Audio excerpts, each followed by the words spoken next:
में तलाशी अभियान जारी।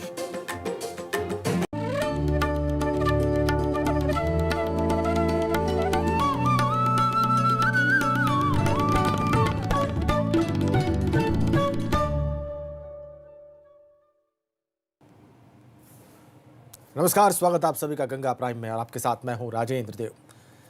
8 पुलिस कर्मियों की हत्या करने का आरोपी विकास दुबे अब भी पुलिस की गिरफ्त से बाहर है। पुलिस शहर शहर विकास दुबे की तलाश में खाक छान रही है। शुक्रवार को बिकरू गांव में हुई इस वारदात के बाद से ही इस बात की जांच हो रही है कि विकास दुबे को पुलिस के मूवमेंट की जानकारी डिपार्टमेंट के किन लोगों ने दी। इस मामले में चौबेपुर थाने का एसओ रहा विनय तिवारी पहले ही सस्पेंड हो चुका है, लेकिन अब जांच की आंच एसटीएफ के डीआईजी अनंत देव तिवारी तक जा पहुंची है।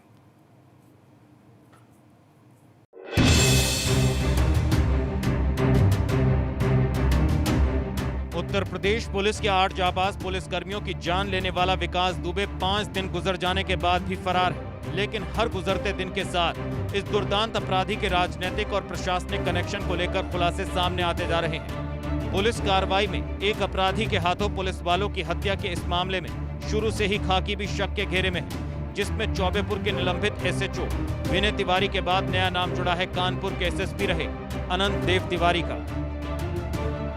दरअसल बिकरू गांव में विकास दुबे की गोलियों का शिकार हुए शहीद सीओ देवेंद्र मिश्र ने एसएसपी रहे अनंत देव तिवारी को एक चिट्ठी लिखकर चौबेपुर थाने के निलंबित एसओ विनय तिवारी के कामकाज पर सवाल खड़े किए थे, लेकिन तत्कालीन एसएसपी अनंत देव तिवारी ने पूर्व एसओ विनय तिवारी के खिलाफ कोई कार्रवाई नहीं की थी और अब एसएसपी दफ्तर से देवेंद्र मिश्रा की लिखी वो चिट्ठी भी गायब हो गई है, जिसके बाद सवाल उठ रहे हैं कि आखिर सीओ देवेंद्र मिश्रा की चिट्ठी पर उस वक्त कानपुर के एसएसपी रहे अनंत देव तिवारी ने कोई एक्शन क्यों नहीं लिया।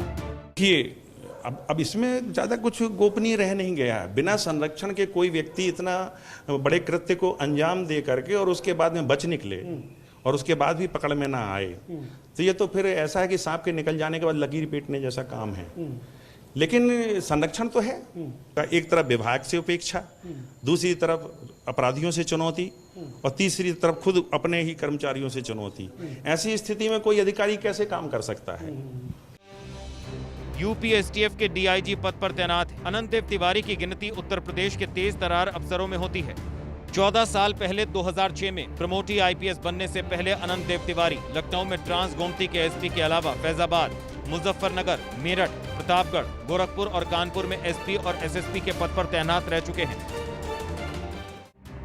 संगठित अपराध पर एक्शन के अलावा बीहड़ में कई डाकुओं के सफाई के श्रेय भी अनंत देव तिवारी के नाम रहा है। 2007 में एसटीएफ के एएसपी रहते हुए अनंत देव तिवारी ने ही कुख्यात डकैत ददुआ को एनकाउंटर में ढेर किया था। इसके बाद साल 2008 में अनंत देव ने ही ठोकिया गैंग का खात्मा किया था। एसटीएफ में लंबा वक्त गुजारने वाले अनंत देव तिवारी की अगुवाई में करीब 150 एनकाउंटर हुए, जिनमें से 38 मुठभेड़ में अपराधी उनकी गोली का निशाना बने, जिसके बाद अनंत देव तिवारी की ऐसी छवि बन गई थी कि जिस जिले में उनकी तैनाती होती है वहां या तो अपराधी शहर छोड़ देते हैं या उन्हें दुनिया ही छोड़नी पड़ती है। लेकिन गैंगस्टर विकास दुबे के मामले में पुलिस विभाग में ही उठ रहे सवालों में जिन पुलिस वालों की भूमिका जांच के घेरे में है, उनमें अनंत देव तिवारी का नाम भी जुड़ गया है, क्योंकि उन पर विकास दुबे की मदद करने के आरोपी चौबेपुर थाने के पूर्व एसओ विनय तिवारी से नरमी बरतने के आरोप लग रहे हैं और उन्हें ही बिकरू कांड की जाँच भी सौंपी गई है, जिसके बाद शहीद सीओ देवेंद्र मिश्रा का परिवार जाँच की पारदर्शिता पर सवाल खड़े कर रहा है। देखिए, कोई भी व्यक्ति अपने खिलाफ स्वयं जांच नहीं कर सकता। न्याय का सामान्य सा सिद्धांत है, जब ऐसी कोई जांच कमेटी बैठाई जाती है, एसटीएफ जांच करती है, तो उसमें से कम उन लोगों को अलग रखा जाता है जिनके ऊपर संदेह होता है। ठीक है, स्वयं संदेहग्रस्त व्यक्ति जो हैं वो जांच क्या करेंगे। तो ये विभागीय मसला है और इसको डीजीपी साहब ने और आईजी साहब ने सोचेंगे और अपने हिसाब से सही जांच कमेटी होनी चाहिए, वरना वो तो सारे पर्दे पे उस पर धूल डाल देंगे उसके कृत्यों पे। एसटीएफ के डीआईजी अनंत देव तिवारी पर उठ रही उंगलियों के बाद अब इस मामले में उनकी भूमिका भी सवालों के घेरे में है और इस मामले में अब अनंत देव के खिलाफ डीजीपी मुख्यालय ने जांच के आदेश भी दे दिए हैं। दुबे पर जिस एफआईआर के तहत मदद करने की बात की जा रही थी कि रंगदारी वसूलने की धारा हटाई जा रही है, उस पूरे मामले में अफसरों ने आंखें मूंद ली और इतना ही नहीं, उस मामले में की गई शिकायत को भी नजरअंदाज कर दिया और नतीजा देवेंद्र कुमार मिश्रा समेत 8 पुलिसकर्मियों की शहादत के तौर पर सामने आई। अब सवाल थानेदार की भूमिका के साथ साथ उन बड़े अफसरों की वफादारी पर भी है कि कहीं वो विकास दुबे के साथ जुड़े तो नहीं थे, जो सब कुछ जानकर भी आंखें मूंद लिए थे। कैमरा पर्सन मेहदी हसन के साथ संतोष कुमार, एबीपी गंगा। तो कानपुर के बिकरू गांव में हुए एनकाउंटर में 8 पुलिसकर्मियों की हत्या का आरोपी गैंगस्टर विकास दुबे घटना के 5 दिन बीत जाने के बाद भी अब तक पुलिस की गिरफ्त से दूर है। पुलिस पूरे उत्तर प्रदेश में विकास को गिरफ्तार करने के लिए खाक छान रही है। यूपी के तमाम जिलों में इन दिनों जगह जगह विकास दुबे के पोस्टर चस्पा किए जा रहे हैं। इसके अलावा पुलिस ने नेपाल की सीमा से लगने वाले यूपी के जिलों में भी चौकसी बढ़ा दी है। हालांकि इस घटना के बाद से लेकर अब तक विकास दुबे को पकड़ना तो दूर, उत्तर प्रदेश पुलिस को उसका कोई सुराग तक नहीं मिल सका है।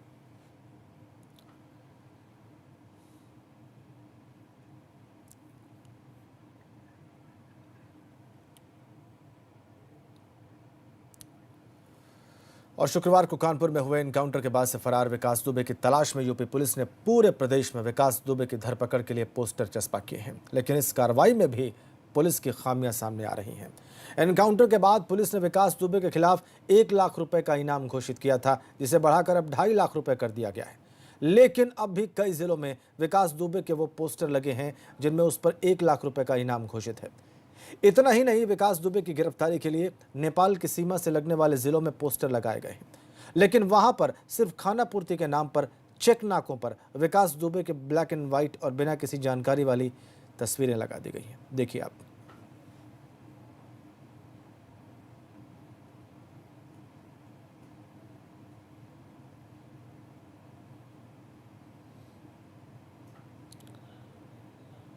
इनामी बदमाश बताया जा रहा है इन पोस्टर्स में। हाथ से ही लिख दिया गया इनामी बदमाश। इसको प्रिंट कराने की जहमत भी नहीं उठाई गई। शहर शहर पोस्टर लगे और कई जिलों में कई जगहों पर 1 लाख की ही इनामी राशि बताई गई है, जबकि वो 2.5 लाख हो चुकी है और पुलिस के द्वारा ही की गई है। तो पोस्टर लगाने में भी लापरवाही। ये अगर अप्रोच है पुलिस का, ये रवैया है अगर पुलिस का, तो कैसे पकड़ में आएगा विकास दुबे। विकास दुबे कल तक खौफ का दूसरा नाम आज जान के लाले पड़े हुए हैं। उसके काले कारनामे एक के बाद एक दुनिया के सामने आ रहे हैं। इसी बीच एबीपी गंगा के सामने कुछ ऐसे लोगों ने हिम्मत दिखाई जिन्हें कुख्यात विकास दुबे नहीं, उसके नाम पर कोई और दहशत पैदा करता था। आखिर कौन है ये जो विकास दुबे का डर दिखाते थे? रिपोर्ट देखिए।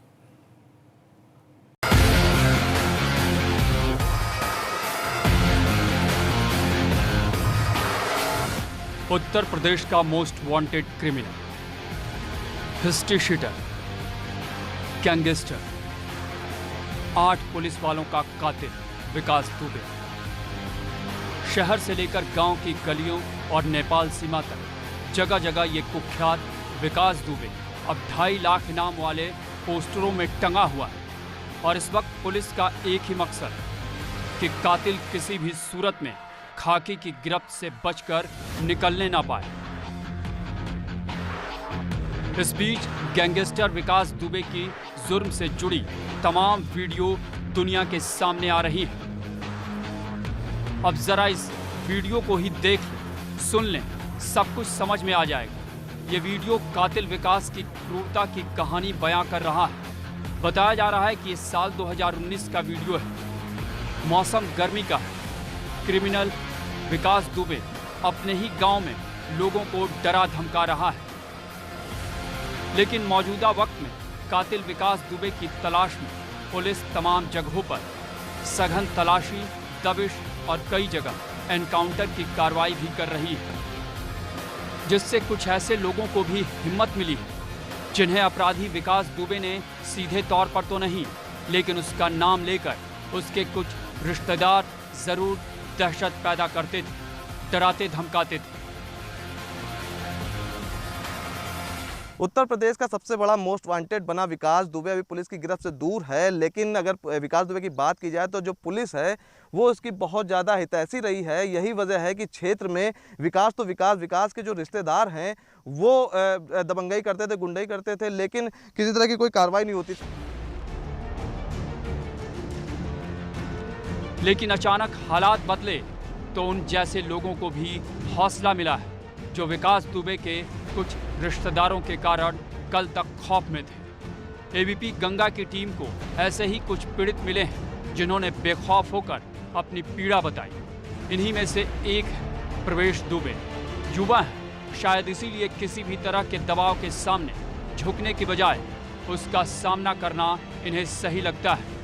मामला कानपुर के मंधना का है, जहां विकास दुबे के एक रिश्तेदार ने हाल तक दहशत का माहौल बना रखा था। पीड़ित प्रवेश दुबे के मुताबिक उसके पड़ोस में राकेश शुक्ला नाम का एक शख्स रहता है जो कातिल विकास दुबे का रिश्तेदार है। उस पर कई तरह के केस और वित्तीय गड़बड़ियों के आरोप हैं, जिसकी शिकायत पत्र के जरिए अगस्त 2019 में मुख्यमंत्री योगी आदित्यनाथ तक को दी गई, लेकिन उस पर कोई कार्रवाई तो दूर, उल्टा दबंग राकेश शुक्ला ने प्रवेश दुबे को समझौता करने का दबाव बनाया और ऐसा नहीं करने पर देख लेने की धमकी भी दी।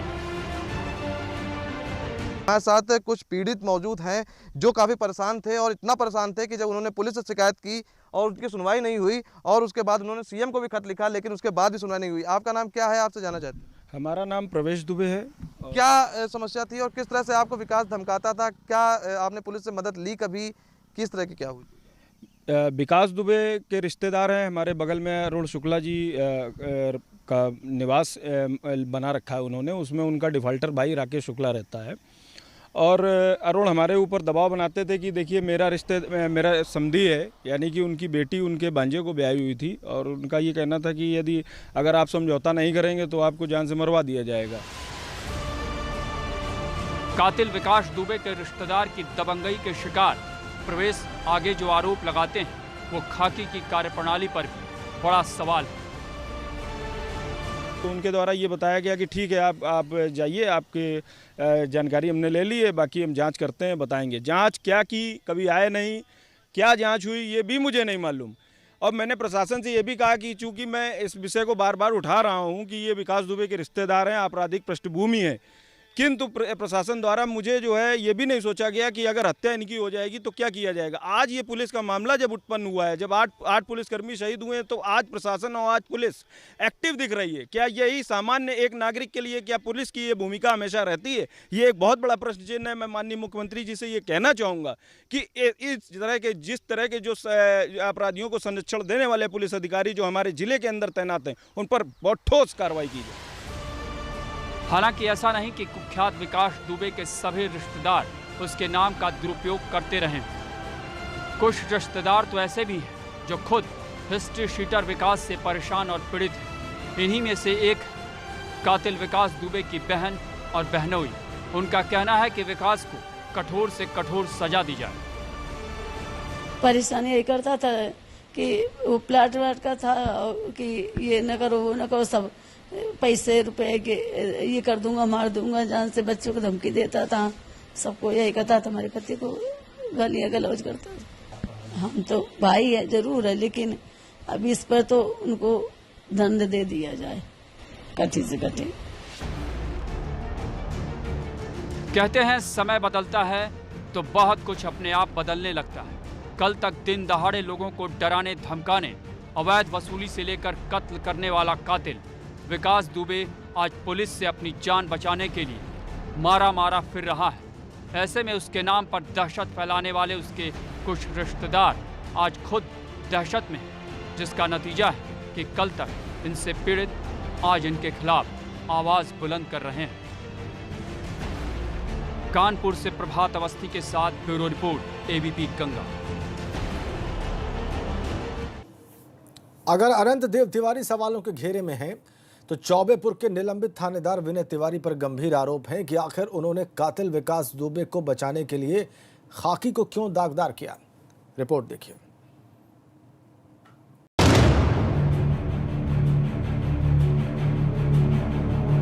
उत्तर प्रदेश का एक पुलिस अफसर अनंत देव तिवारी 2006 में आईपीएस में प्रमोट हुए। कल तक हमेशा सुर्खियों में रहते थे,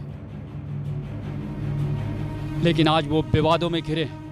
उन पर कई तरह के सवाल उठ रहे हैं और ये सवाल 8 पुलिस वालों के कातिल गैंगस्टर विकास दुबे के एक मामले को लेकर उठे हैं।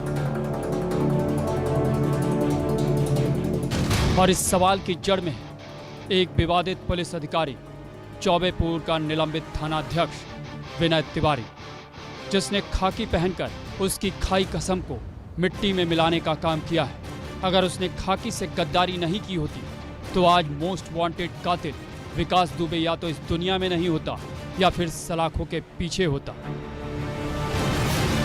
लेकिन इस विनय तिवारी की मुखबिरी ने न सिर्फ कुख्यात विकास दुबे को बचाया बल्कि अपने ही 8 पुलिस वालों की जान ले ली। थानेदार विनय तिवारी जैसे पुलिस वालों की वजह से पूरे पुलिस महकमे पर सवाल उठ रहे हैं कि जो सैलरी तो सरकार से लेते हैं लेकिन काम क्रिमिनल्स के लिए करते हैं। फिलहाल विनय तिवारी के खिलाफ जांच चल रही है, वो निलंबित है। कानपुर के विकरू में हुई घटना के बाद सबसे पहले जो संदेह के घेरे में आए वो पुलिसकर्मी ही आए और सबसे ज़्यादा शक की सुइयां चौबेपुर एसओ विनय तिवारी के ऊपर घूमी। बताया जाता है कि विनय तिवारी कानपुर से पहले चंदौली में तैनात थे और कानपुर आने के बाद चौबेपुर जो है वो उनका पहला थाना था। चौबेपुर में वो 30 दिसंबर 2019 को आए थे और लगभग 7 महीने से वो यहीं पर इंचार्ज थे। वहीं सूत्र बताते हैं कि घटना से एक दिन पहले जब राहुल तिवारी जो पीड़ित है वो शिकायत करता है कि विकास दुबे के जो गुर्गे हैं वो उसको ज़मीन लेने के लिए उसके साथ मारपीट की है, जिसके बाद विनय तिवारी ने मुकदमा न दर्ज कर विकास दुबे के घर पर पंचायत कराने के लिए दबाव बनाया। लेकिन बताया जा रहा है कि चौबेपुर के निलंबित थानाध्यक्ष विनय तिवारी पर घटना के एक दिन पहले कातिल विकास दुबे ने राइफल तानी थी और मारपीट भी की थी, लेकिन थानाध्यक्ष विनय तिवारी ने ये बात छुपाई।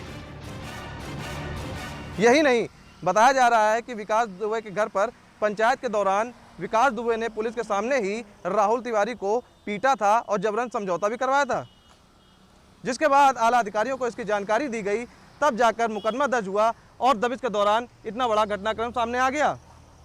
उसके बाद से पुलिस ने शुरुआती जांच में विनय तिवारी को दोषी पाया और निलंबित किया गया। तो साफ है कि पूरे मामले पर विनय तिवारी की जो भूमिका है वो पूरी तरह से संदिग्ध नजर आ रही है। विनय तिवारी ही वो पुलिस अफसर है जिसने 3 जुलाई की रात विकास दुबे को सावधान किया।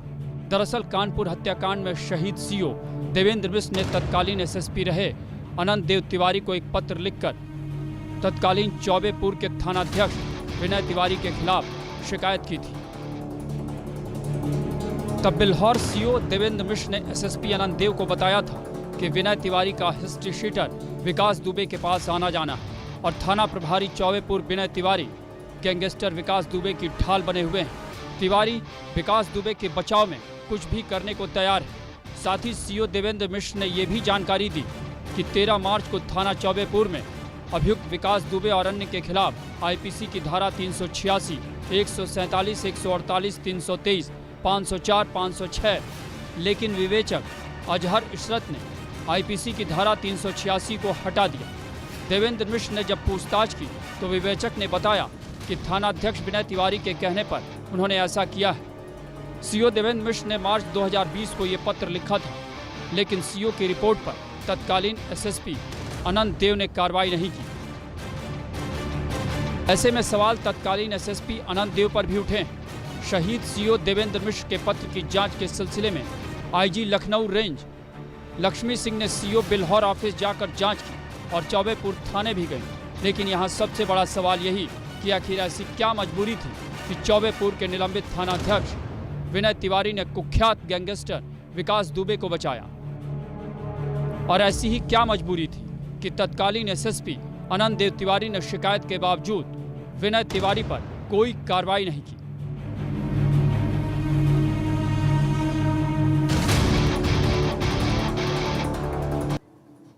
बड़ी खबर इस वक्त हमारे पास है। सपा अध्यक्ष अखिलेश यादव ने यूपी सरकार पर हमला बोला है।